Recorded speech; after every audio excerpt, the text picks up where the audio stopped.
A ver, a ver. ¿Estáis todos? Los presentes que levanten la mano, por favor. Si no estáis, también podéis levantar la mano.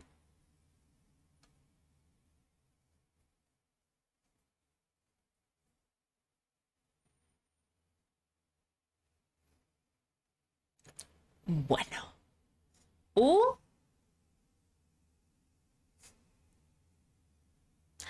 Uh.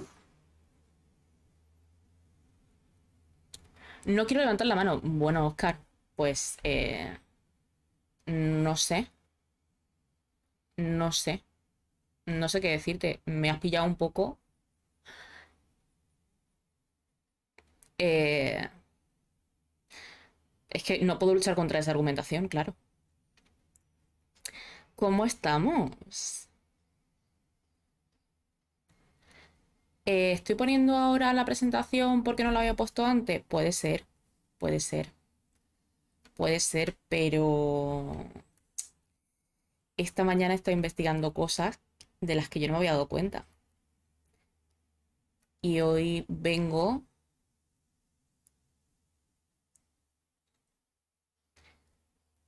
a enseñaros cositas.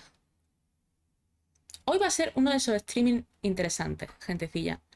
Así que yo os aconsejo ir pillando sitio. Ante todo.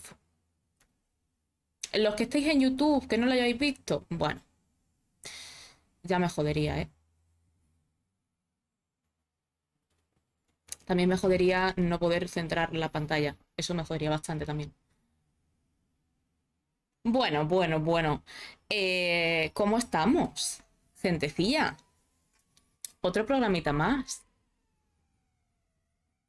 Otro programita. Voy a bajar la cámara porque si no, no me veis bien. Otro programita más. Otro día más juntos descubriendo las tierras intermedias y todo lo que nos ofrecen. Y hoy se viene un stream que vamos a necesitar una música especial de fondo. Porque lo de hoy va a ser duro.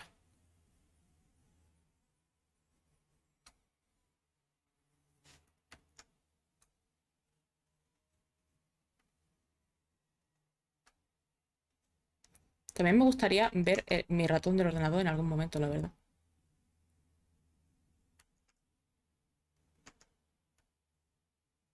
Ahora. Buenas Orozco, buenas Baja, buenas Oscar, buenas Bollo que está por ahí. ¿Quién más hay por ahí? ¿Quién más me saluda?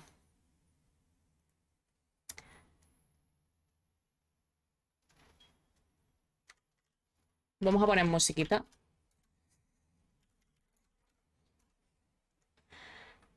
Y vamos a poner...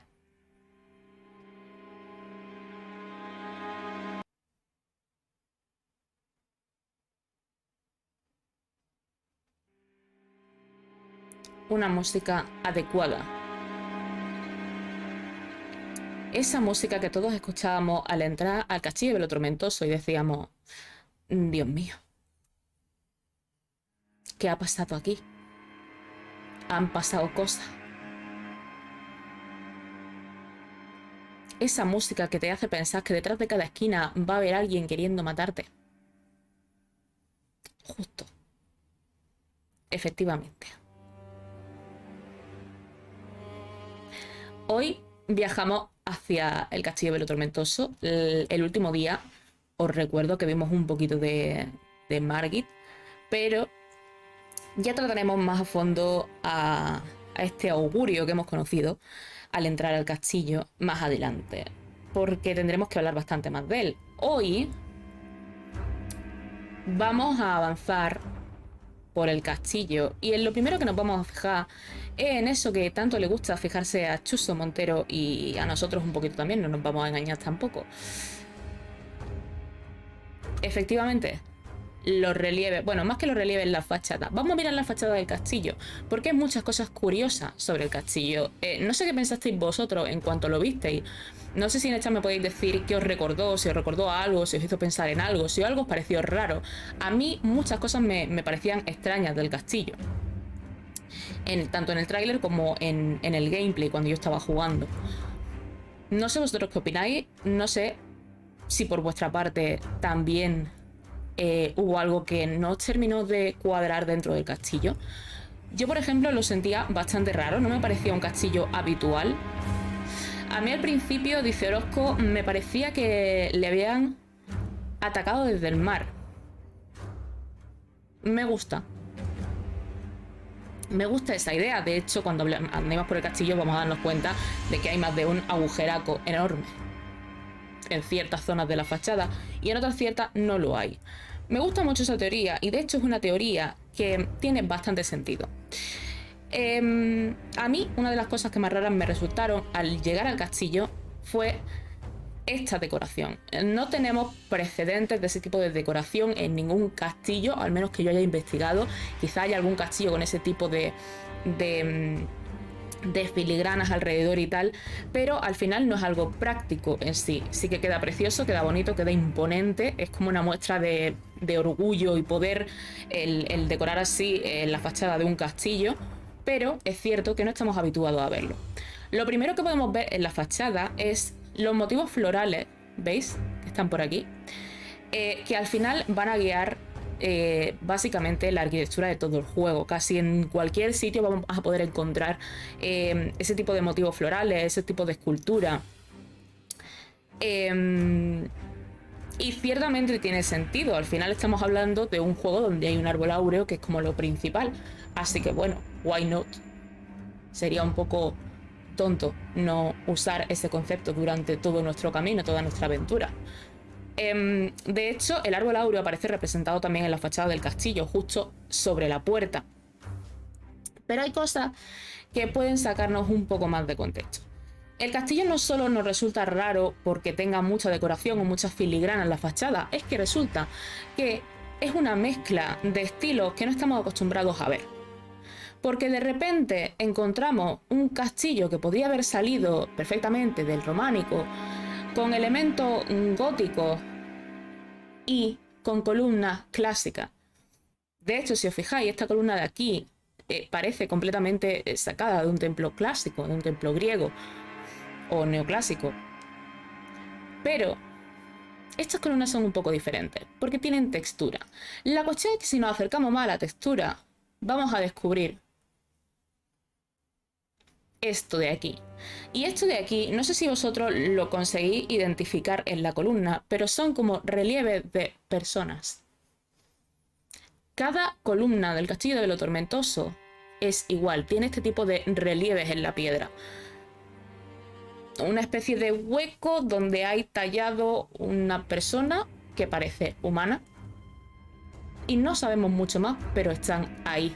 Es muy curioso, porque si no había precedentes de esa filigrana y esa decoración en fachadas de castillo, si añadimos encima columnas más clásicas y si encima esas columnas tienen talladas personas, se nos sale. De nuevo, como en otros videojuegos, nos presentan un concepto que ya entendemos, un castillo, con elementos arquitectónicos que ya entendemos y que ya hemos visto en la vida real, pero los conjunta de tal manera que nos resulta extraño y novedoso. Y la verdad es que es un trabajo artístico que a mí me ha gustado bastante. Sí, Orozco, sin problema se puede hablar sin spoiler. Hoy vamos a hablar de una parte de lo tormentoso, no vamos a tratar temas muy avanzados, pero bueno. Ese señor aguantando una lanza me recuerda a la estatua que hay en Farum. Exacto.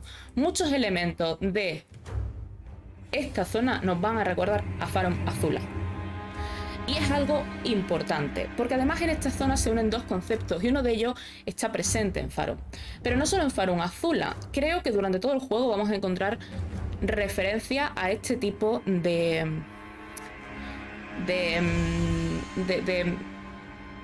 conceptos artísticos, arquitectónicos, ¿vale? Por así decirlo. Los relieves donde figuran personas van a ser habituales, las personas trepando por sitios van a ser habituales. Va a ser un concepto que va a rodear a todo el juego.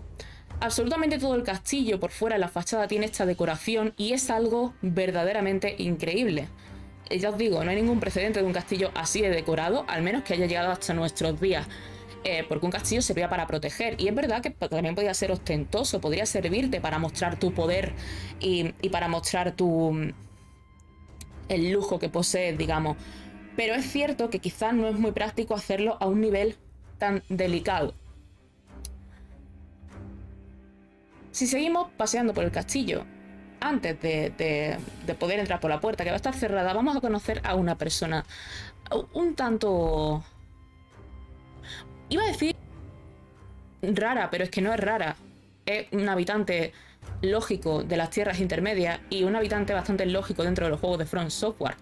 Una de esas personas con las que hablamos nos da un poco de pena, pero luego nos da una puñalada por la espalda. Nuestro queridísimo Ghosto, que es el guardián de la puerta, que cuando entramos nos habla, nos pide que nos acerquemos. Está bastante interesado en que hablemos con él. Y nos pregunta si somos un sin luz.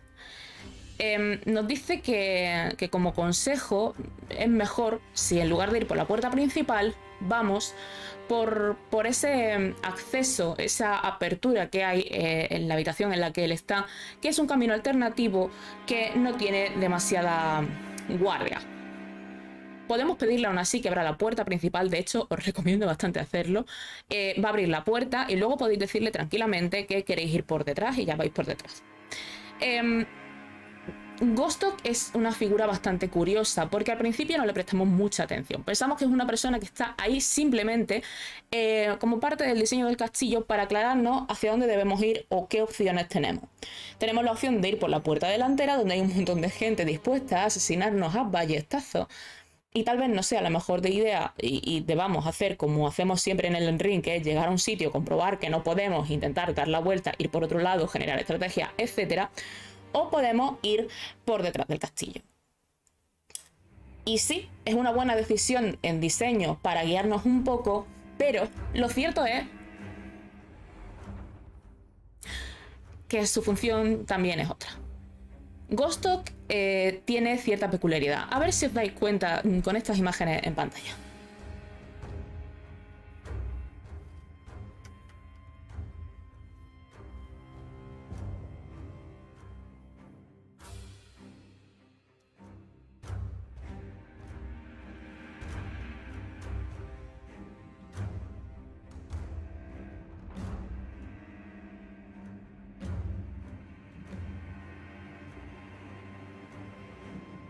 Vale, hay alumnos aventajados en el chat. Esos alumnos no pueden hablar, porque esos alumnos me han estado viendo preparar el material de este programa. Mientras los alumnos no aventajados responden, yo recuerdo que tenéis un formulario para enviar vuestras teorías al programa y que al final del mismo podamos compartirlas entre todos. Y os resuelvo la duda. Lo que Ghostok tiene de peculiar en sí es su mano izquierda. ¿Qué le pasa a su mano izquierda? Es porque no está. No está. ¿Por qué no está? Bueno, yo no sé lo que vosotros tenéis en mente, pero yo creo que hubo una época histórica en la que, bueno, histórica y aparte, un castigo que se ha dado no solo en nuestra historia, sino en muchas otras obras, que es el cortarte la mano por ser un ladrón. Y esto es algo que si sabemos a priori no nos vamos a sorprender más adelante. Sin embargo, creo que ninguno de nosotros nos fijamos en esto, conocimos a Ghostok, seguimos hacia adelante y no nos dimos cuenta de que estaban desapareciendo runas. Cada vez que nos moríamos conseguíamos menos runas de las que habíamos perdido, como si alguien hubiese paseado por el castillo detrás nuestra robando las runas que dejábamos al morir. Alguien que nos ha dicho que no iba a haber guardia y que sin embargo nos ha engañado un poco, porque es verdad que la guardia no nos espera por esa zona, pero sí que hay guardas por ahí. Lo que lleva Ghostok puesto es el atuendo de plebeyo. Atuendo con una gruesa capa bordada. Ropa estándar para la gente común de las tierras intermedias. El tablón con agujeros que cuelga del cuello representa un árbol con sus raíces y ramas extendidas para formar dos orificios. Se trata de un grillete autoimpuesto, una demostración voluntaria de fidelidad al árbol áureo que aumenta la fe. Hay una cosa que me parece muy graciosa de esto, y es el tema del grillete autoimpuesto. Yo no sé hasta qué punto cualquier habitante de las tierras intermedias se pondría un colgajo así, de ese tamaño, que de hecho hace que el cuello a Gostok se le vaya un poquito hacia adelante. Si veis, está así todo el rato, para mostrar su fe. De hecho, parecen más bien sirvientes pobres que no dan para más. Y no tiene pinta de que hayan elegido estar donde están o hacer lo que hacen. Pero si el juego nos lo cuenta, pues bueno, nos lo creemos. ¿O no? Os leo. Yo pensaba que era la diferencia de nivel. No, no. Yo me di cuenta de la pérdida, pero no tenía ni puta idea de por qué, y solo pasaba en el castillo. Gostok, ladrón estafador. Efectivamente, ladrón estafador. También os digo una cosa. Quizá de las personas que nos putean en las tierras intermedias sea el que más motivo tiene el pobre para robarnos unas cuantas runas, montarse su tienda y ser feliz, aunque es verdad que su proceder no es que sea muy ético. Conforme vamos avanzando por el castillo, vamos a descubrir esta zona de aquí. Antes alguien puntualizaba en el chat y decía, da la sensación de que le han atacado por el mar. Y eso me gusta bastante. Ya contaré por qué me gusta esa teoría, pero vemos estos agujeracos justo por el lado del acantilado. En estos agujeros, si os fijáis, hay raíces. Hay una especie de raíces o espinas que han crecido por todo el castillo. Y de hecho, vamos a ver cómo estos señores de aquí, que están justo en la parte de arriba de esta escalera, también tienen espinas alrededor de su ropa y su escudo. De estos señores vamos a hablar también más adelante, pero se trabajará con el concepto de espina en el juego. De hecho, diría que se trabajará bastante. Y creo que al final el juego bebe bastante de la imaginería religiosa del cristianismo que se nos ha creado en mente, del rollo de las espinas, de la crucifixión, etcétera, etcétera, etcétera. Pero no nos adelantemos a acontecimientos. Una de las cosas que más me gustaron de esta parte antes de entrar al castillo fueron las vistas. Uno, porque vemos súper clara la zona donde aparecemos por primera vez en Elden Ring, que es la Capilla de la Espera. Es una zona a la que no podemos acceder si no es por un teletransporte cuando lleguemos más adelante en el juego. Y verla aquí te hace recordar de dónde vienes. Te hace pensar que ya estás en el siguiente paso, que ya has avanzado, pero a mí también me hace pensar en que quizá en algún momento hubo algún tipo de conexión desde esta isla de la Capilla de la Espera hacia Velo Tormentoso, o al menos creo que sería inteligente que esa conexión existiera. También vemos una capilla al fondo, una parte del castillo ya derruido, que será interesante porque al final vamos a pasar por ahí cuando empecemos a seguir buscando por el castillo. Pero antes de entrar en esa zona tenemos que pensar un poco más en lo que nos encontramos. Y es que es muy posible que a estas alturas, si habéis topado con estos halcones, penséis que no son nada especial, son unos enemigos tal cual. Y es lo que todos pensamos hasta que empezamos a entender la figura de los halcones en Velo Tormentoso y en general en la historia y las eras dentro del juego. O no, hay gente en el chat que está teniendo flashes de Vietnam al ver estas imágenes. Hay gente en el chat cuyo estrés postraumático está on fire ahora mismo. Lo siento, yo no quería. Perdonadme. Pero tenemos que hablar de este tema. No contentos con ponernos halcones, resulta que son halcones modificados. Y modificados por la mano de alguien, es decir, no ha sido una modificación, los halcones no han crecido así. Les han quitado sus patas y le han puesto una especie de cuchilla.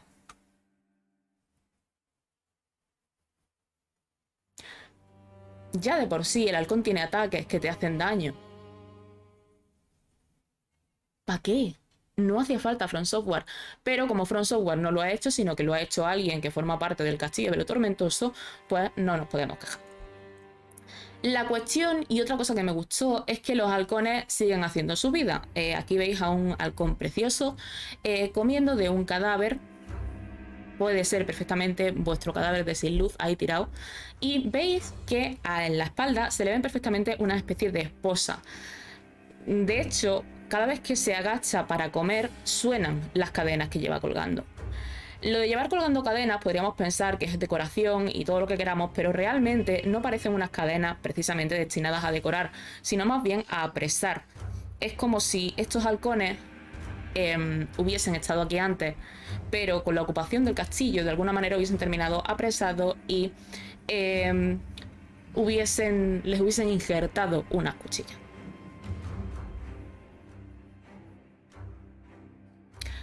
Pero los halcones no solo están visibles en la naturaleza antes de entrar al castillo. De hecho, si vamos y echamos la vista un poco atrás, en la habitación en la que está Gostok, nos vamos a encontrar con que si miramos arriba es un halcón el que está sujetando la antorcha o la lámpara que ilumina la habitación. Y eso va a pasar durante absolutamente todo nuestro viaje por el castillo de Velo Tormentoso. Hay halcones en piedra, mientras que al lado está la heráldica, que entendemos que por ser un león podría ser perfectamente la de Godfrey. La movida aquí es que al final esta heráldica es de tela, se cuelga y listo. Pero los halcones estaban aquí antes, están en piedra, en la misma piedra que el castillo, parece incluso igual de viejo que el propio castillo en sí. Así que quizá podemos pensar que los halcones llevaban aquí bastante más tiempo y no eran solo la fauna que estaba alrededor del castillo, sino que tenían algo que ver con esta zona en concreto. Más halcones.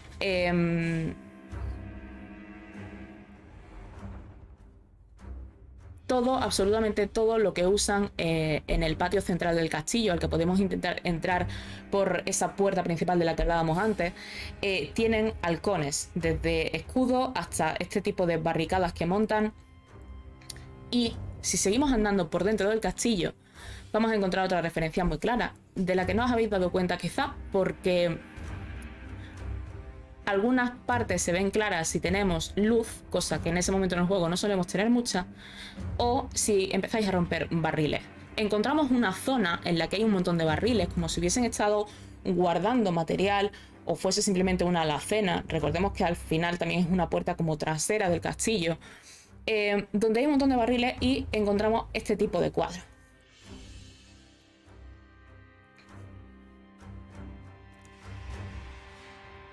Hay halcones y hay halcones que no están injertados. Bueno, tenemos una raid. Muchas gracias, Rada, por la raid. No sé por qué no están sonando la alerta, pero gracias. Estábamos hablando del castillo de Velo Tormentoso y estamos hablando de los halcones.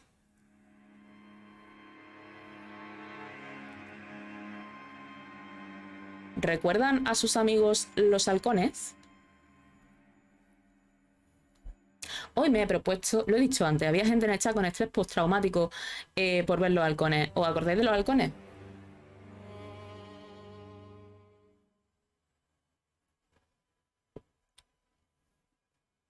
Ellos se acuerdan de vosotros, gente. Se acuerdan bastante de vosotros. Estábamos diciendo que son injertados y que durante todo que tienen además estas especies de cadenas colgando como si ahora fuesen esclavos. Y hablábamos también de que encontramos halcones por todo el castillo, tanto los que sostienen las lámparas dentro del castillo como dentro de las barricadas que forman dentro en el patio central. Y en cuadros dentro del mismo. Y hablábamos de que al entrar a esa parte del castillo por la zona de atrás hay un montón de barriles.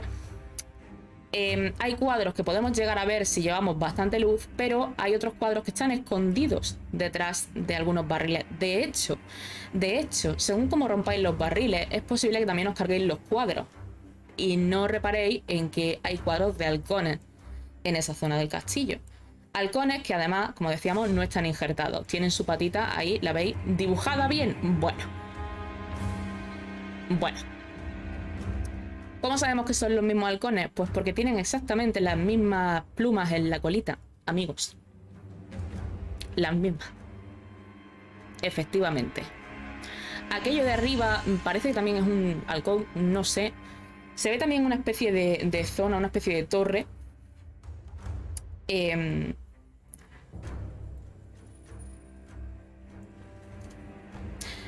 Pero es que podemos seguir con los halcones y es que conforme avanzamos en el juego van a seguir hablándonos del tema. Por eso es verdad, y es lo que os decía antes, cuando llegamos a Velo Tormentoso parecen unos enemigos que están puestos ahí sin más, porque bueno, ya está, pues uno acantilado, ¿por qué no va a haber un halcón? Pero con el tiempo vamos a ver que la narrativa de los halcones en Velo Tormentoso tiene bastante más chicha. Uno de los objetos son las cenizas de invocación. Y lo que nos dice es que espíritu de un feroz halcón que sirvió durante toda su vida al antiguo rey de Velo Tormentoso, en aquellos tiempos en los que arreciaba la verdadera tormenta. Sus gritos envalentonan a sus compañeros de batalla y los vientos tempestuosos que lo rodean pulverizan a los enemigos. Pues ya sabemos que en Velo Tormentoso había un antiguo rey y que los halcones le servían. Luego tenemos las cenizas de halcón de guerra. Si os fijáis, el halcón de guerra sí que tiene ya las cuchillas en las patas y tiene otra especie de cuchilla en la cabeza y tiene tapada la cara como si se tratase como si estuviesen haciendo cetrería, ¿vale? La definición dice espíritu de un halcón de guerra de Velo Tormentoso, cuyas garras han sido cortadas para poder ponerle espadas muy afiladas en su lugar. Tras la muerte de su señor y con las alas heridas, el halcón falleció mientras observaba con solemnidad su antiguo hogar. La tormenta es la cuna de un halcón de guerra. Aquí no nos queda muy claro si primero les quitan la cuchilla, o sea, primero les quitan las patas y le ponen la cuchilla y sigue sirviendo al señor, o al contrario, tras la guerra es cuando les modifican las patas, pero este pobre halcón, pues, F. Pregunta en el chat, ese es el mismo que escupe fuego, ¿no? Me refiero, es distinto a los que llevan cuchillas normales. Sí, diría que sí. Diría que sí. Pero es que hay más. Y es que si vamos a la zona inicial del juego, la que os contaba antes, la capilla de la espera, nos vamos a encontrar con el rey de los halcones tormentosos. Cenizas de un halcón venerado como soberano en los días en los que los vientos de Velo Tormentoso aún soplaban con toda su fuerza. Sin embargo, este antiguo monarca es orgulloso y se niega a responder a la llamada de nadie.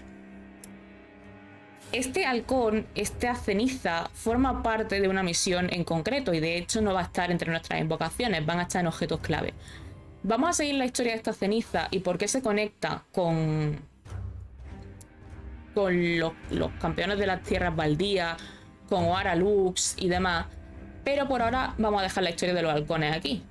Eso sí, hay otra cosa que se conecta bastante con Velo Tormentoso y son los dragones. Igual que encontramos referencia a halcones y los propios halcones, encontramos bastante referencia a dragones. Cosa que, bueno, puede tener sentido teniendo en cuenta que también hay dragones en el juego, pero cuando aprendemos más sobre la tormenta en Elden Ring, empezamos a entender que quizá al hablar de tormenta también podemos hablar de Farum Azula, de dragones, de bestias y, claro, ahora de halcones. Así que la cosa se complica un poco. Encontramos más cuadros, ¿vale? Uno de este señor de aquí, que ya sabemos quién es.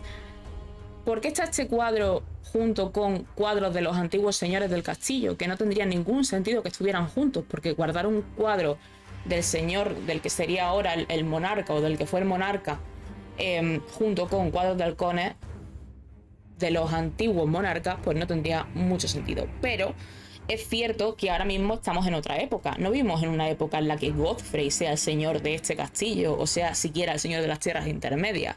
Godfrey ya se quedó atrás, así que tiene sentido que aquí también nos encontremos cuadros, aunque vamos a seguir encontrando cuadros e imágenes de Godfrey por el castillo, así que who knows. Lo interesante aquí es que miréis a ese señor que está ahí, que en su casco tiene un lagartito, un dragoncito muy majo, muy mono. Y que veamos también estos restos. Porque esto que está justo donde están todos esos barriles, todos esos desechos, todo ese, bueno, almacén de cosas sin mucho sentido, de repente nos encontramos tesoros que tienen que ver con el árbol áureo o con entidades guardianes del árbol áureo. De repente para mí al menos, no tiene ningún sentido que guarden todas estas cosas juntas, a no ser que el árbol áureo ya no sude completamente la polla y el señor que ocupa ahora mismo el castillo no le importe nada de esto. ¿Eso tiene sentido? La verdad es que sí que lo tiene. Quizá un poco a media, pero lo tiene.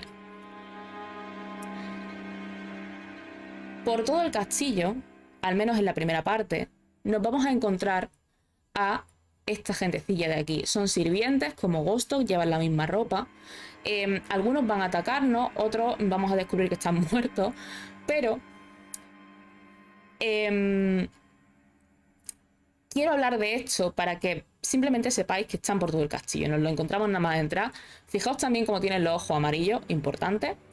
Y si continuamos paseando por el castillo, vamos a llegar a una habitación. Alguien va a reírse a nuestra espalda y va a cerrarnos la puerta de la habitación. Sí, nuestro amigo Ghost ha elegido la violencia. No pasa nada. Y dentro de esa habitación está este señor, que está quietecito hasta que tú entras. En cuanto tú entras, el señor dice, putiasos, y se dirige hacia ti. ¿Qué lleva este señor puesto? Pues justo el casco que veíamos en este cuadro de aquí. Ese casco con el lagartito, con el dragoncito arriba. Y una armadura que ahora veremos cuál es. Este señor tiene, por ejemplo, por cierto, la tez negra como el carbón. Luchará contra nosotros y nos va a recordar, aunque todavía no lo sabemos, a dos caballeros de los que nos hablarán en algunas cenizas. Por un lado tenemos al caballero proscrito Oleg y a Engbal. Uno de los dos caballeros conocidos como Alas de la Tormenta. Después de su destierro, atrajo la atención del señor Agraciado, y más tarde, tras asesinar a cientos de traidores como mano derecha del señor, Oleg se ganó el heroico honor de recibir sepelio en el árbol áureo. Esta ceniza la vamos a encontrar más adelante, creo que todavía no las vais a tener, pero sí que quería incluirlo aquí por algo importante. Aquí nos dice que es uno de los dos caballeros conocidos como Alas de la Tormenta. El otro es Engbal, que nos van a decir además que a pesar de su destierro rechazó la invitación del señor Agraciado y en cambio vigiló un castillo sin amo durante muchos años, adquiriendo renombre como héroe de la periferia. Bien, aunque hablaremos de Godfrey más adelante, quiero que sepáis que Godfrey en un momento dado tuvo que luchar contra el rey de la tormenta del que nos han hablado. Estos dos señores, Alas de la Tormenta, servían a ese rey. Y cuando dicen que atrayeron la atención del señor Agraciado, con señor Agraciado se refieren a Godfrey. Godfrey es una persona que no tenía la gracia y la gracia le fue concedida. ¿Vale? Llegó un momento que pasó de ser Goaralux a ser Godfrey y se pudo convertir en señor del círculo. Oleg trabajó para Godfrey y recordemos que trabajó asesinando traidores como su mano derecha. Y Engbal decidió quedarse en el castillo, que ahora ya no tenía dueño. Durante bastante tiempo el castillo de Velo Tormentoso estuvo vacío, sin ningún tipo de dueño, y ya veremos lo que ocurrió después.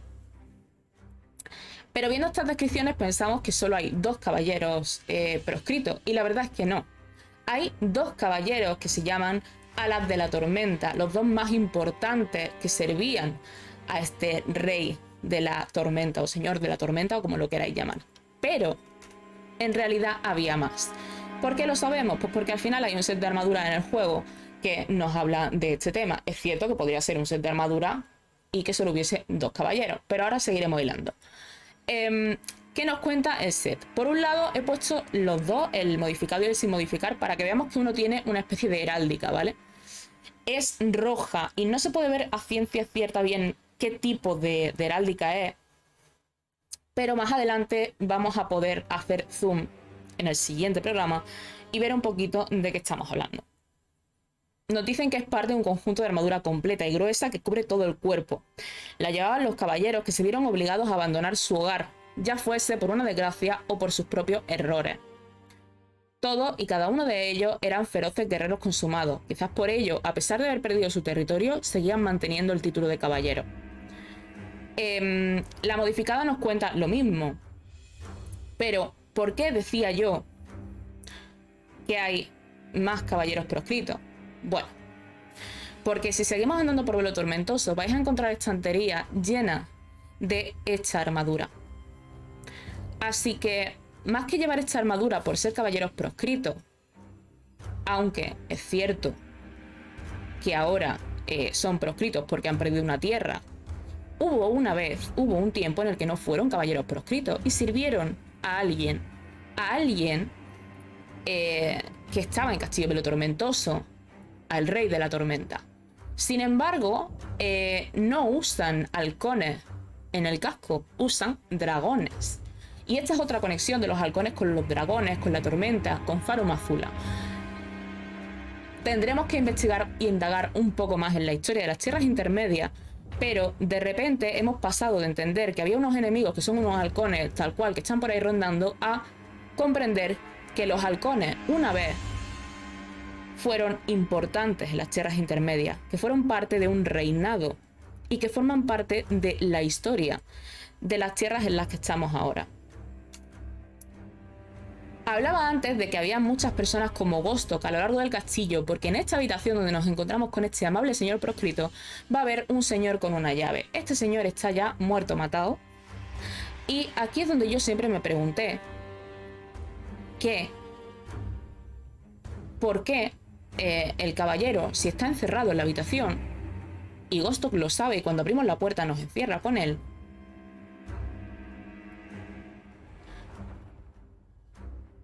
¿por qué no le quita la llave?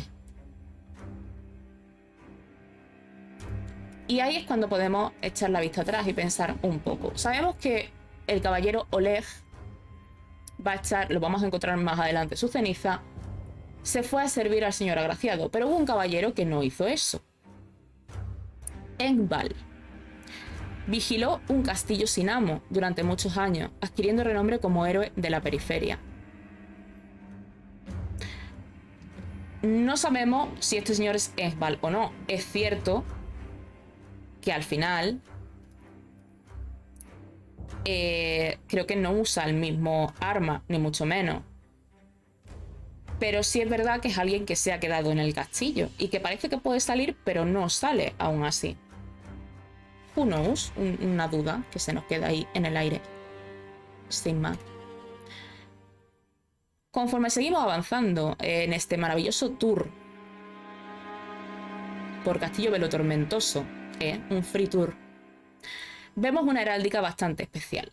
Una heráldica que tiene arriba lo que parecen halcones con sus alitas, un león, elementos que recuerdan a una cola de dragón y elementos florales. De repente nos encontramos con una heráldica cuya simbología representa muchas cosas diferentes en las tierras intermedias. Halcones,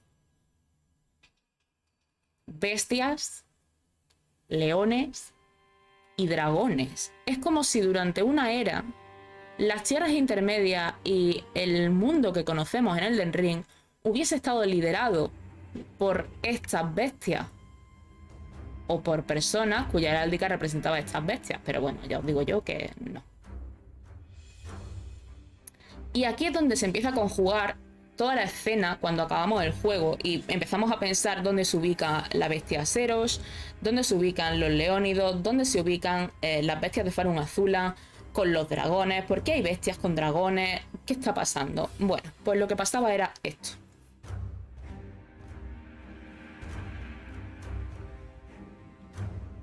Así es, amigos, yo estoy aquí para diseminar todas vuestras dudas. Voy a leer un ratito el chat. Dice, pensé que me estaba haciendo mis pajas mentales, pero ahora te oigo decir cosas que tenía en mi cabeza y no me siento tan loco. Bien, Gainsbell, porque eso significa que yo también estoy bien. Así. Reafirmándonos. Si os apetece, otro día podemos hablar un poco de qué significa o qué representan esta heráldica. Son ya las 5 menos 10. Nos quedan todavía 40 minutos. Si sobra tiempo al final del programa, hacemos un repaso, ¿vale? Y si no, me lo apunto para el programa siguiente. No he querido buscar significado de todo, como suelo hacer, porque si no, en vez de dedicar a Velo Tormentoso 2 programas, vamos a dedicar 50. Y pues no me parece plan, la verdad. Le he estado contando a mi novio lo de las runas y Vostok y ahora lo quiere asesinar. No, que no lo asesine, que hay misión con Vostok. No lo mates. Yo sé que tenéis ganas, con Vostok.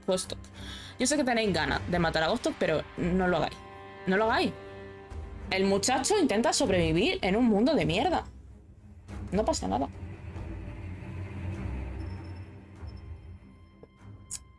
Otra cosita que me gustó bastante del castillo, ya saliendo un poco a la superficie, ya hemos pasado por todo esto de dentro, fue el cómo nos va marcando el camino. Y es que en ese aspecto es verdad que todo el Elden Ring usa los objetos, y no solo el Elden Ring, casi todos los juegos de From Software usan los objetos para guiarnos, para decirnos aquí hay algo importante, aquí hay algo que tienes que ver, etcétera. Pero en el castillo de Velo Tormentoso me da la sensación de que está particularmente bien hecho. Y es que cuando empiezas a no saber dónde ir, puedes moverte un poco por la zona y descubrir objetos que puedes coger. Y ahí piensas, ah, pues voy para allá.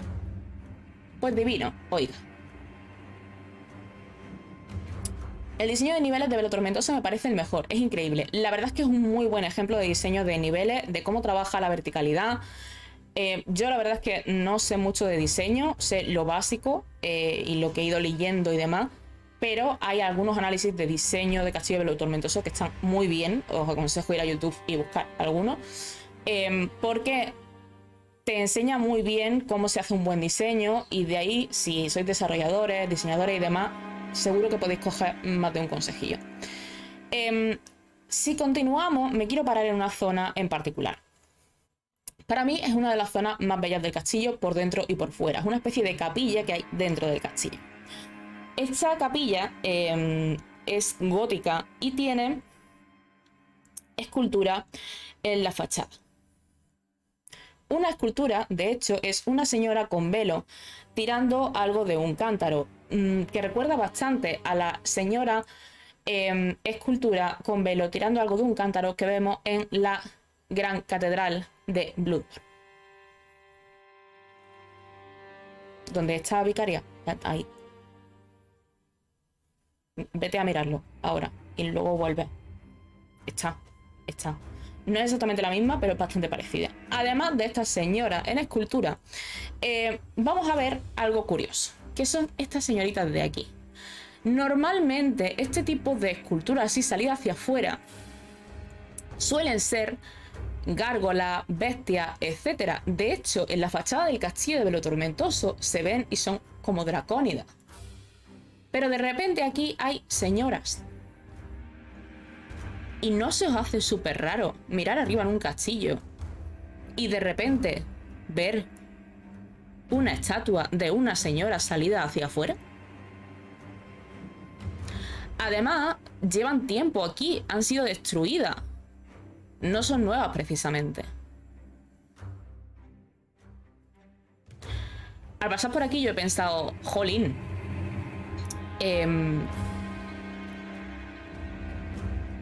Es como si fuesen las bestias las que forman parte del castillo. Y sus gárgolas son personas. ¿Sabéis? Es como si en la serie Gárgolas hubiesen construido las gárgolas su propia catedral y las gárgolas de la catedral fuesen figuras de personas.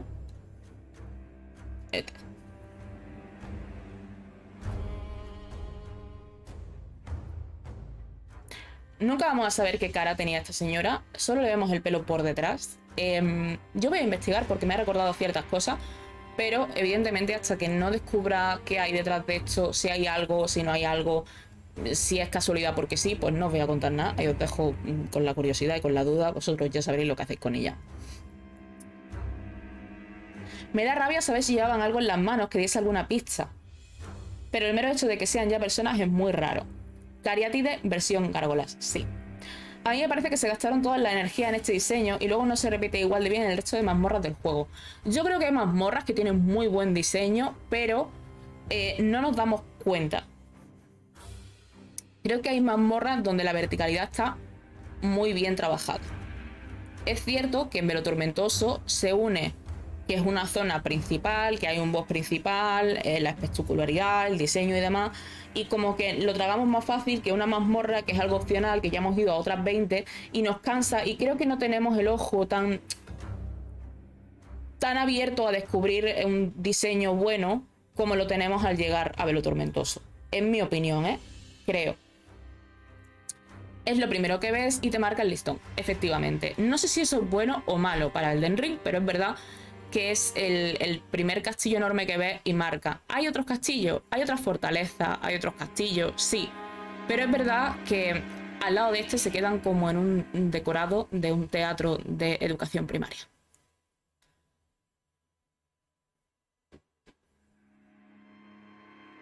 Hablo de mazmorra como zona cerrada, no solo que llaman mazmorra del juego, incluye la academia, la mansión, etc. Es cierto que creo que hay zonas del juego. La mansión del volcán no sé si la incluiría, pero por ejemplo Raya Lucaria creo que podría estar mucho más trabajada. El árbol liriático sí que me parece que tiene un diseño súper guay y me gusta mucho, aunque me da rabia que sea una zona tan bonita y de mis favoritas en el juego y no poder ni parar 2 segundos, porque en Velo Tormentoso es que puedes pararte y mirar un rato, pero en el árbol liriático no. Miyazaki, déjame ver cosas, por favor, déjame usar el telescopio. Por cierto, dentro del castillo vamos a encontrarnos con otra heráldica, esta de aquí. Los que hayáis visto el stream de Chuso recordaréis que dijo que era un ovario y no sé qué. Bueno, no vamos a hablar de lo que es por ahora, pero se queda aquí, para que la tengáis en cuenta. Ahí lo dejamos. A mí siempre me ha recordado a la... Y de hecho, sinceramente, recuerda bastante a la armadura del caballero proscrito. Todo sea dicho. Pero bueno, ya hablaremos de eso más adelante. Ahora mismo no vamos a darle mucha vuelta. Otro de los puntos importantes de esta parte en la que estamos recorriendo es que también ves la zona del castillo más principal, ves toda la parte donde te están esperando si entras por la puerta principal, ves ese patio. Digamos que es una forma del juego de enseñarte a dónde estás, de decirte, vale, ya has dado toda la vuelta, estás justo en la parte de atrás. También te enseña que hay otros caminos, que hay escaleras, que hay algún puente, que puedes seguir pasando sin ser detectado, y eso está muy bien. Y si sigues dando la vuelta y mirando atentamente, vas a encontrarte incluso con una trampa que igual te comes si vas por cierta zona, si subes por aquí arriba. Es interesante que lo veamos, desde luego en ese momento no vamos a pensarlo, pero es verdad que si encima llegamos y escuchamos el sonido del halcón que está aquí, que es el que tira fuego, pues vamos a ser capaces de bajar y decir, ah, hay aquí abajo hay algo. Eso es un pollo. ¿Por qué no? Pues sí. El cuadro de Godfrey que hay por el castillo, que os he enseñado antes, que estaba como tirado, también lo vamos a encontrar dentro de esta capilla que os estaba enseñando. Y algún relieve. De hecho, me parece muy curioso este relieve porque tiene elementos que a mí me recuerdan más a una Grecia clásica. Pero luego otros elementos, como la mujer con el velo, la gente rodeándole, que me va a recordar más quizá a una vertiente más del cristianismo. Se me hace muy raro, muy raro, este relieve. No entiendo muy bien qué es esto de aquí. No entiendo muy bien qué es lo que sostiene. Parece que sostiene una especie de urna. Aquí hay niños que también llevan una urna, no sé, pero está en un sitio bastante importante, como para que no sea nada, ¿sabéis? Yo, por mi parte, pues seguiré investigando, creo que ya he dicho esto 50 veces durante este programa, me van a perdonar, pero es que es lo que hay, me gustaría tener todas las respuestas a vuestras dudas, pero no las tengo. Nadie le ha preguntado, ¿no? Vamos al tema. Dentro de la capilla, me da la sensación de que eso lleva agua. Podría ser. De hecho, tiene bastante... Podrían ser unos baños perfectamente, ¿no? Exacto. Una estatua griega que hayas visto de una señora llevando agua. Podrían ser unos baños.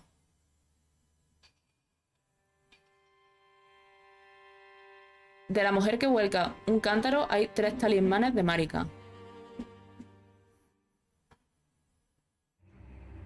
¿Cómo?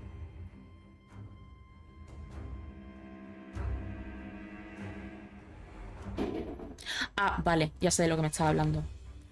No me había acordado. No me había acordado. Lo buscaré bien. Y en el programa que viene prometo que lo ponemos y lo comparamos. Porque no se me había ocurrido. A mí me parecen, ahora que lo decís, eso, unos baños. Pero es interesante porque no cuadra para nada con el castillo. Cuadra con el castillo si pensamos en los humanos que vinieron después del castillo. Humanos, sin luz, como lo queréis llamar. O semidioses incluso. Pero no con el tema de las bestias.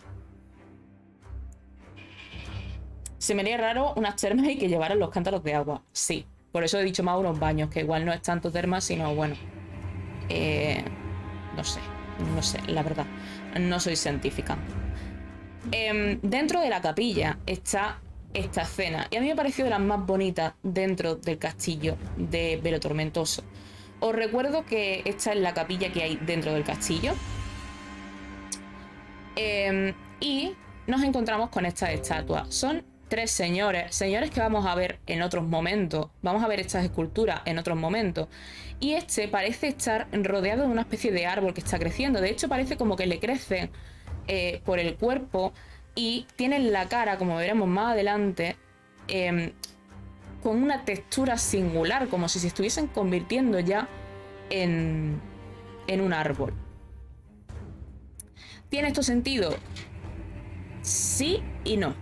Tiene bastante sentido con el lore al que vamos a llegar al final del juego, con todo el tema de personas cuyo enterramiento se realiza en el árbol hierático, y el árbol áureo, y el árbol áureo crece con los restos y alimentándose de la energía de esa persona. Pero quiero que estéis atentos a una cosa. En el primer programa hablamos de arqueología y de cómo investigar cosas de lore. Cuando llegamos aquí, y no solo aquí, en cualquier escultura, vais a ver que la escultura quizá tiene algún lenguaje o algún simbolismo señalando algo, mirando algo. En este caso, esta escultura está mirando hacia arriba. ¿Y qué es lo que hay arriba? Vemos un fondo azul, vemos unas ramas que nos parece que están creciendo, y aquí vemos algo amarillo. Yo voy a dejarle de nuevo al chat que me diga qué piensa en este momento de su vida. Los repetidores no hablamos. No, los repetidores no hablan. El árbol áureo ese de los cojones. Fantástica aportación de Silvia. Que ojalá me atropelle un camión. Bueno. Igual significa eso. Hay un escudo también, tiene esos colores y dice que es el cielo y el árbol áureo. Gainesville es de lo bueno. Es de esa gente que lee ítems. Fiaros de esa gente. Cuando yo lo he visto, he pensado que siempre pensamos que las ramas van hacia arriba. Entonces, lo que tendría sentido es que si las ramas van hacia arriba, esto sea algo del árbol. Pero luego me he acordado de una cosa. Una cosa que conecta casi con parte del lore que desentraña el juego, no al final, pero bueno, cerquita. En un momento del juego, y ya lo veremos y lo analizaremos aquí, llega un momento en el que nos dicen que una estrella cayó y fue la voluntad mayor, una deidad de otro mundo, la que mandó esa estrella a las tierras intermedias. La estrella llevaba la Elden Beast dentro, y así creció el árbol áureo. Haciendo un resumen. Yo al ver esto de aquí pensé en la estrella. Y las ramas para mí no dejan de ser el simbolismo de la estrella que llega y hace que el árbol áureo crezca. Aquí hay alguien. Y a lo mejor, quizá, la Elden Beast, la estrella en sí, la voluntad mayor, lo que hace es que alimenta el árbol áureo de las personas que ya estaban aquí.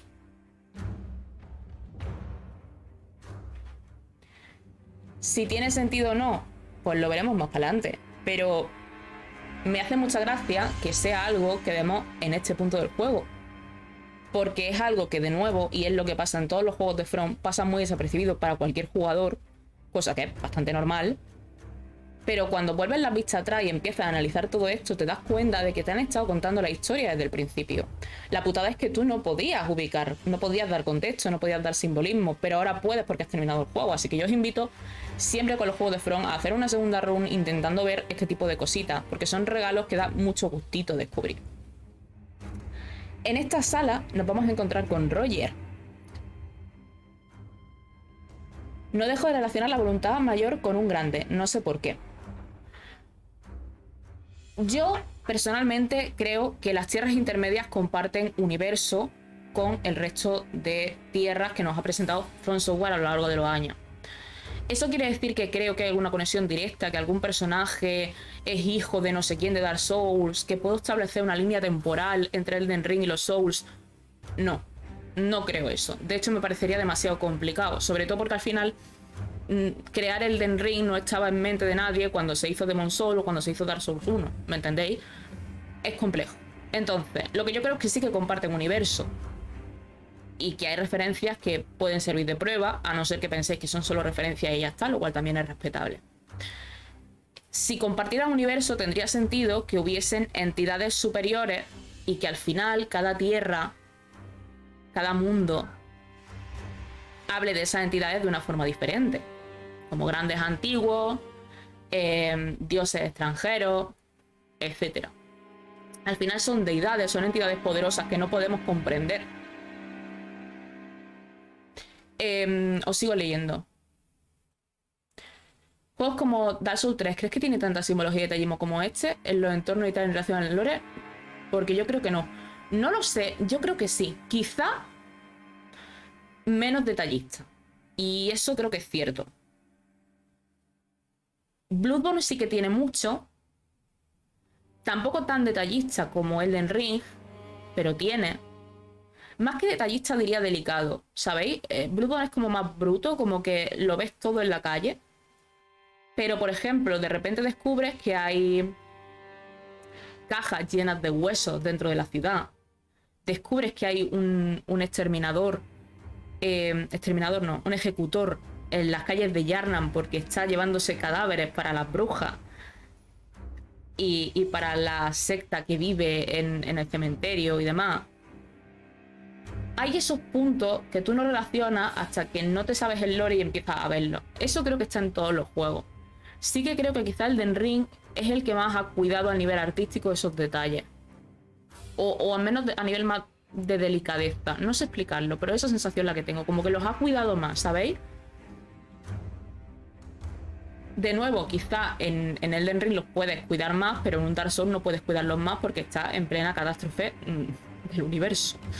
Entonces, esto es cada puta baldosa, sí. Y de hecho es agobiante, porque lo hablaba esta mañana yo en stream. Hay veces que tienes que saber diferenciar entre esto es una baldosa con este dibujo porque es random y les ha dado por ponerlo, y esto es una baldosa con un dibujo que tiene sentido en el lore y en el contexto. Y no es fácil de hacer. Aquí está claro porque, chicos, si en cuanto entras a una capilla donde está el foco de luz y el punto de fuga es ahí en el centro, en la estatua, vas a mirar a la estatua. Y si la estatua mira hacia arriba, vas a mirar hacia arriba. Son cosas básicas al analizar cualquier obra de arte, ¿vale? Tú ves un cuadro, imaginaos que esto es un cuadro de Rembrandt que está en el Prado. Y lo veis, pues cualquier persona que os analice el cuadro os dirá esto. No, en el punto de fuga, en el parte central, hay una estatua tal y cual que está mirando hacia arriba y arriba vemos una... ¿Me entendéis? Hay otras cosas que no están tan en el punto de mira del jugador y quizás son random. Yo me suelo guiar por las cosas que está claro que el jugador va a ver en algún momento. Pero también hemos tenido momentos en los que From Software ha escondido un cuadro detrás de 2 barriles, te has cargado los 2 barriles, has visto el cuadro y has dicho what the fuck.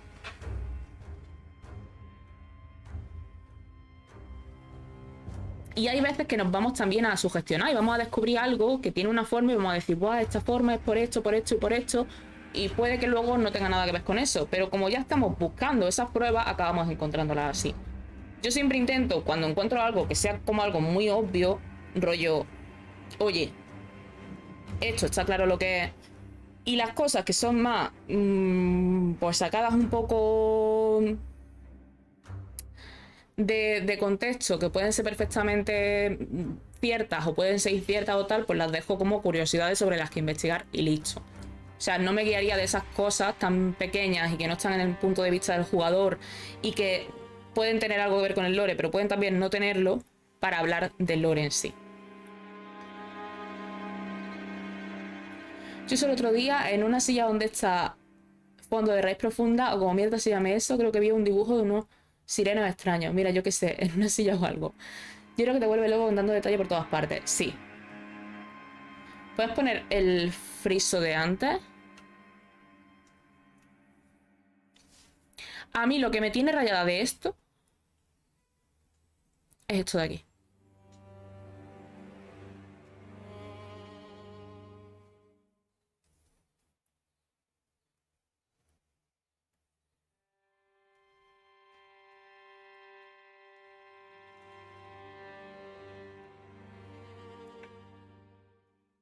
Parece como tela envuelta, sí.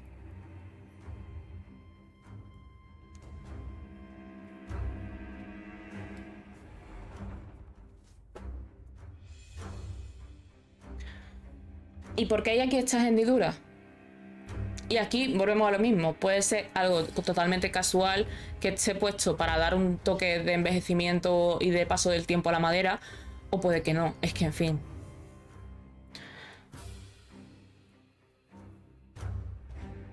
Nightbot ha expulsado a un usuario del chat por pasar un link.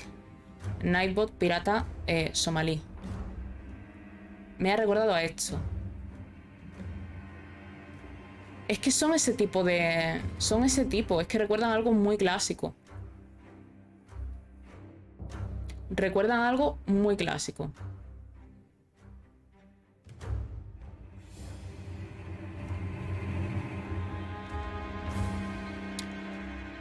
Vale. Si continuamos un poquito, retomamos a Roger y...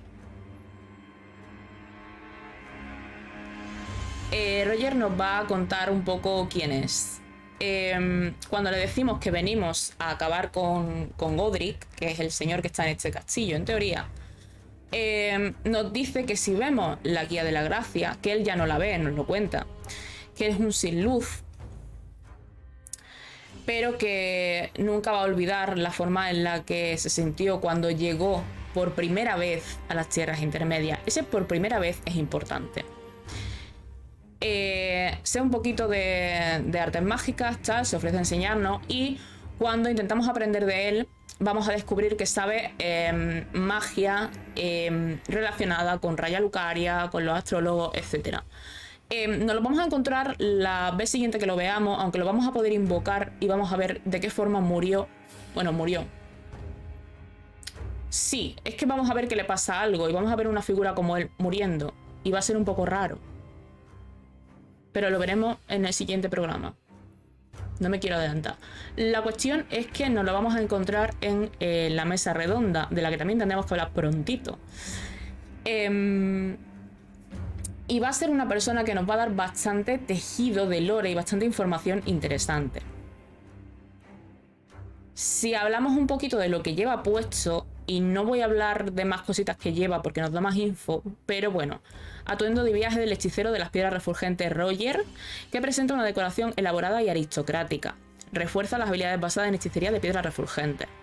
Roger pasó toda su vida comportándose con total desapego. Nadie se dio cuenta de la ira, el dolor, el arrepentimiento o el miedo que le acompañaban. Lo del desapego me hace gracia porque más allá de la historia que tenga Roger, creo que el desapego es algo común en todos los sin luz. Cuando hemos llegado a las tierras intermedias nos hemos sentido solos, no tenemos sentimiento de pertenencia a absolutamente nada. Hay otros sin luz, los conocemos, pero no llegamos a establecer relaciones con ellos más allá de 4 palabras y conocer un poco su historia. No nos sentimos parte de un grupo. Ser un sin luz parece estar perdido en la vida completamente a nivel social y emocional, no hay nada con lo que conectemos. Y no sé si es intencional por parte de From Software o no, pero sencillamente no me termina de gustar del todo esa sensación. Me hubiese gustado tener un papel no más reconocido, pero no partir tanto de ser nada, ¿sabéis? De ser invisible, porque creo que somos muy invisibles. Me hubiese gustado conocer más sobre los míos, saber de dónde vengo, etcétera. Y eso creo que no termina de pasar en el juego, o al menos no termina de pasar del todo bien. Te tienes que hacer tú y mandarte tú tus películas. Voy a poner otra vez la música, gente, porque ya pasa una hora. Vale. Vamos llegando al final de la presentación. Nos van a quedar un ratito para hablar de vuestras teorías. Y llegamos a una zona que da bastante miedito. Nos vamos a encontrar con una persona que ya habíamos visto antes.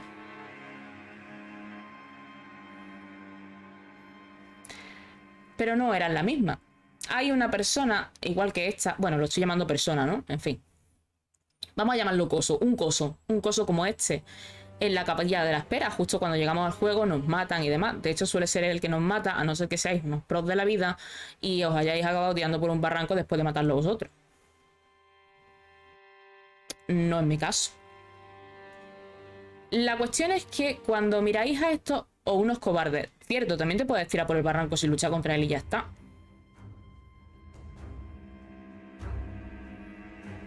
Pa'lante. Catalyst dice, sí soy, sí es. Cuando... Lo primero que vemos en la sala, eso sí, son miembros amputados, cosidos entre sí. Bueno, ya Roderica nos había hablado de esto. De hecho, Roderica nos había dicho que cuando te injertan en la araña de la que ella habla, te conviertes en una crisálida. ¿Y por qué usa Roderica la palabra crisálida? Bueno, la verdad es que... A ver... No. Podría ser perfectamente. De hecho, entrar a una sala con todo esto boca abajo o puesto en paredes boca abajo y tal, daría bastante el pego de crisálida.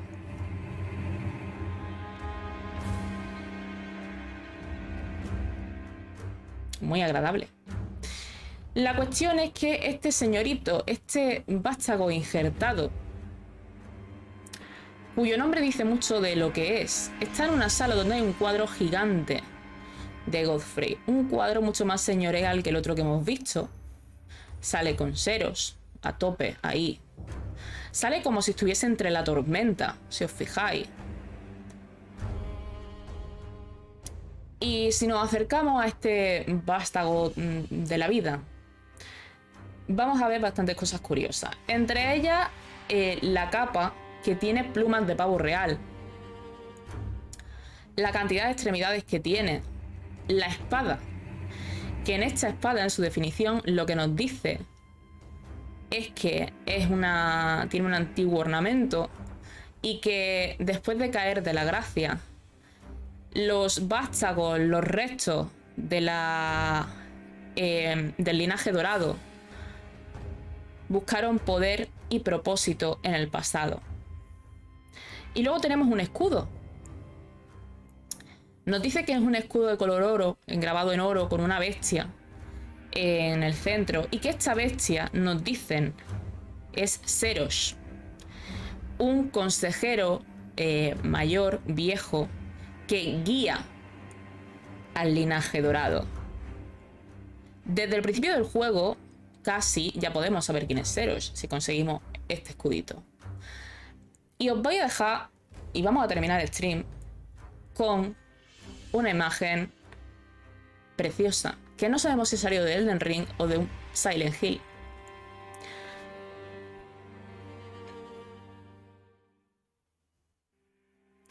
Me flipa el diseño de este coso. Me flipa. Me encanta. Me encanta. Porque al final, cuando te pones a mirar de cerca, es un puto crío. Es un crío vestido con ropita de príncipe, con su camisoncito blanco y dorado. Pero alguien le ha injertado. Alguien lo ha convertido en esto. Y da bastante mal rollo que sea eso. No deja de llamarse vástago, es el hijo de alguien. Y yo me sé de uno al que le gusta injertar cosas en sitios. No estoy hablando de Radagon, ¿vale? No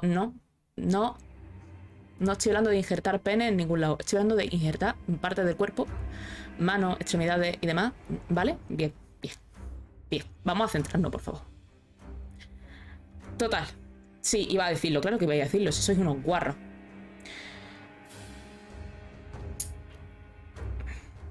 Yo me he tirado hoy un rato aquí, en invisible, con el cheat engine, viendo cómo esta criatura pasada por delante mía, por detrás, tiene zonas que parecen como de un ave. Fijaos aquí.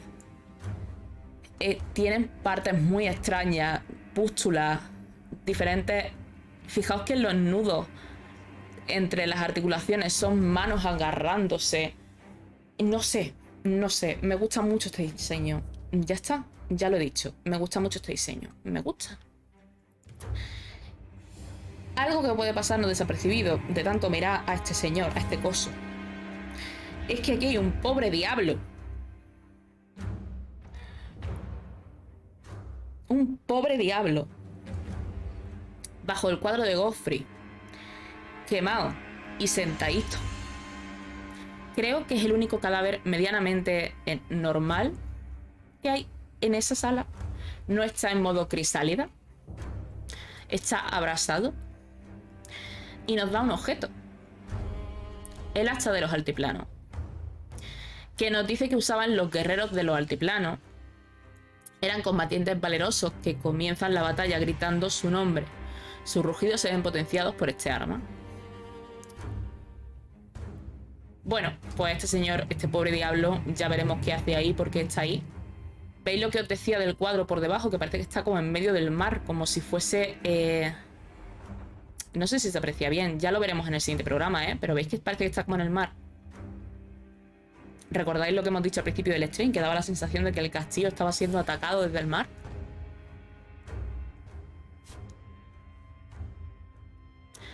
¿Sabéis quién cruzó el mar hasta llegar a las tierras intermedias? Los habitantes de las tierras baldías, Oaralux y Nefelilux, entre otros muchos. Y recordemos que Oaralux luego se convierte en nuestro queridísimo Godfrey. Os voy a dejar con esta duda por aquí. Yo espero que os haya gustado la presentación. Terminaremos Castillo de lo Tormentoso la semana que viene. No preocuparse por eso. Vamos a dejar la imagen de este señor aquí y voy a leer a ver qué teorías me han dejado ustedes. A ver, os recuerdo que si veo que podemos hablar de la teoría más adelante, se hablará más adelante. Teníamos una teoría que hablaba de Velo Tormentoso, del primer programa, o el segundo creo que fue, donde el señor Dante nos decía que tenía la teoría de que Godfrey era el antiguo señor del castillo de Velo Tormentoso. Yo pensaba lo mismo, pero hoy nos ha quedado claro que no.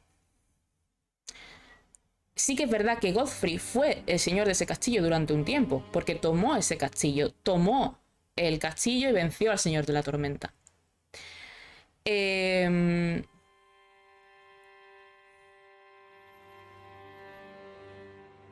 La cuestión es que, como veremos en la misión de los halcones, Nefeli nos va a hablar de los halcones, como si hubiese tenido relación con ellos. Pero ya veremos por qué puede ser, ¿vale?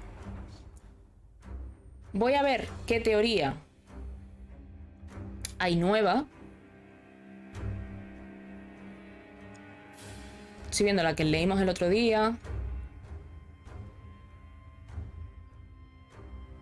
Hay una sobre Miquela que no la vamos a leer todavía. Hay una interesante que la podemos leer ya, porque todos sabemos lo que es la noche de los puñales negros, ¿vale? Deusek, @Deusek en Twitter, dice: la noche de los cuchillos negros podría ser una referencia a la noche de los cuchillos largos, una serie de asesinatos políticos perpetrados por los nazis, que lo consideraron una purga para evitar un golpe de estado. El nombre viene de un mito artúrico y se usa como sinónimo de traición o venganza. Indeed, hablaremos de ese mito, ¿eh? Además, el magnicidio lo consuman en Píreo, cuyo líder se llama Alecto. Pues bien, en la mitología griega, Alecto era la encargada de castigar los delitos morales: cólera, ira, soberbia, etc. Una última curiosidad: la forma en la que se representa a Marika con los brazos extendidos encaja con el logo del Elden Ring. Lo del logo sí, creo que lo sabíamos. Lo de Alecto es un toque interesante al tema. Sobre el asesinato de la noche de los puñales negros hay diferentes teorías. A mí algunas me gustan más que otras. El problema, y aunque creo que es una clara referencia a esa noche, el problema es que esa noche no se evita el golpe de estado. Porque en lugar de morir solo un semidios, mueren dos. Así que no se termina evitando nada. Y además de morir dos semidioses, luego Marika se cabrea y rompe el Elden Ring. Así que está bien, es una referencia, yo creo que está clarísimo, pero quizá no coincide tanto con el lore que sepamos por ahora. Igual cuando lleguemos a esa parte del lore, oye, volvemos a reflexionar sobre esto. Hay otra que nos habla de un final. Y hay otra de la que todavía no vamos a hablar, pero hablaremos prontito, que nos habla de Fia y es muy interesante. Hay una teoría por ahí pululando que es de que Fia en realidad es Fortisax. Os invito a buscarla. Gracias M. Cativiela por mencionarlo. A mí me gusta mucho esa teoría. No sé si la adoptaría como canon o no, pero me gusta muchísimo. Me parece muy interesante, de hecho. Yo os invito a verla. Mods, poner emoji en ese chat. Bueno, Surenia dice, ¿qué dices? ¿Qué digo? Bueno, gentecilla, vamos a cambiar de tercio. ¿Qué os ha parecido hoy el programita? Yo creo que ha sido bastante completito, creo que hemos aprendido mucho, creo que ha habido mucho pipollí. Creo que hemos esclarecido muchas dudas que seguro que habéis tenido mucho sobre el castillo, sobre los halcones, sobre las bestias. Esa heráldica que une bestias, dragones y halcones, creo que es bastante chachi verla cuando termina el juego para comprender ciertas cosas. Ha estado nice el programa, muchas gracias Shiruk. Yo os quiero dar las gracias por estar aquí una semanita más y acompañarme siempre. Siempre. Se van a venir cositas, va a haber nuevo programa, ¿vale? Así que a quien venga espero que le deis mucho amor y que estéis atentos. Apoyad el canal porque se lo están currando Rada y Silvia mucho, están trabajando muy duro y están consiguiendo cosas muy chulas. Así que porfa, dad amor y dad apoyo. Y listo, nos vamos a hacer una raid. ¿A quién le vamos a hacer la raid? A Desierto Muerto, efectivamente. Nos vamos con Desierto Muerto. Hoy hay entrevista a Bollo. Supongo que... No sé si van a empezar ya. Creo que dentro de poco tendremos entrevista. Nosotros también. Así que, bueno... estás vigilando Desierto Muerto, seguid a Desierto Muerto, darle amor, va a hablar con Bollo, ojo que a lo mejor pilláis cositas de las que Bollo hable que os interesan, en fin, ya está, dale a la raid. Señora admin, que yo no puedo.